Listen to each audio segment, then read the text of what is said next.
आगरी मतदाता हुए भाजपा से दूर, पार्टी करेगी चिंतन। हाल ही में हुए विधानसभा चुनाव के परिणाम के बाद जीत के उत्साह में डूबी भाजपा ने चुनाव में हुई गलतियों पर भी चिंतन करना शुरू कर दिया है। नवी मुंबई में भाजपा को एरोली विधानसभा और बेलापुर विधानसभा में जीत हासिल की, लेकिन दोनों में काफ़ी अंतर देखने को मिला है। जहां एरोली सीट भाजपा 90,000 वोटों से जीत मिली है, वहीं बेलापुर में उसे केवल 370 वोटों से जीत प्राप्त हुई है। भाजपा ने जब परिणामों का विश्लेषण किया तो उन्हें पता चला कि नवी मुंबई के आगरी कोली समाज के मतदाताओं ने इस बार भाजपा को उतनी बड़ी मात्रा में वोट बेलापुर विधानसभा में नहीं किया है जितनी बड़ी मात्रा में पहले करते थे। इसलिए पार्टी अब इस विषय पर चिंतन कर आगरी कोली समाज के मतदाताओं तक फिर से पहुंचने का प्रयास करेगी। इसी विषय को लेकर जिला अध्यक्ष रामचंद्र घरत ने अपनी प्रतिक्रिया दी है। ना, एक्चुअली हमको चिंतन और मंथन करने की अभी बहुत जरूरत है, क्योंकि बेलापुर विधानसभा में 18 गांव है, उसमें 14 गांव हमारे लॉस हो गए, 4 ही गांव प्लस में आ गए। वहां पे आयरोली में सारे के सारे गांव प्लस में हो गए। तो ये प्रकल्पग्रस्त लोग भारतीय जनता पार्टी के साथ है। इतने सालों से हम देख रहे हैं कि भारतीय जनता पार्टी को ही वोट करते हो। इस बार बेलापुर विधानसभा में कैसे 14 गांव लॉस हो गए, उसके ऊपर चिंतन और मंथन करने की बहुत जरूरत है।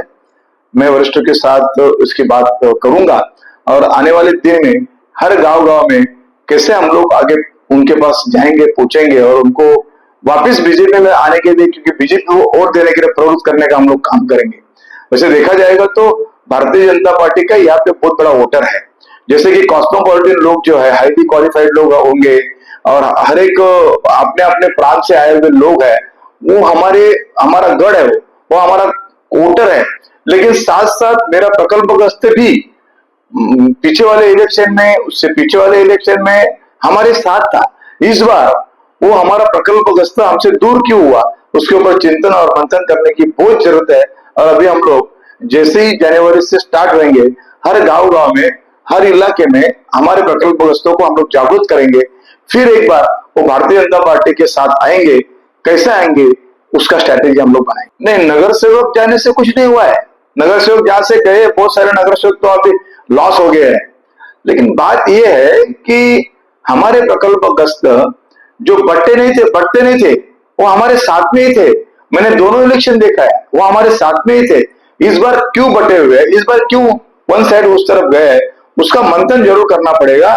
या तो हमारी कुछ गलतियां होगी, वो गलतियां को सुधार के हम लोग आगे बढ़ेंगे और प्रकल्पग्रस्तों को उनके ऊपर उनके जो उनके कुछ प्रॉब्लम्स है वो कैसे सॉल्व कर सकते हैं, उनको हम लोग हमारी पार्टी कैसे आगे बढ़ रही है उसको बता सकते हैं। इसके ऊपर मंथन तो बहुत जरूर करना पड़ेगा और हम लोग जरूर उसके ऊपर मंथन करेंगे।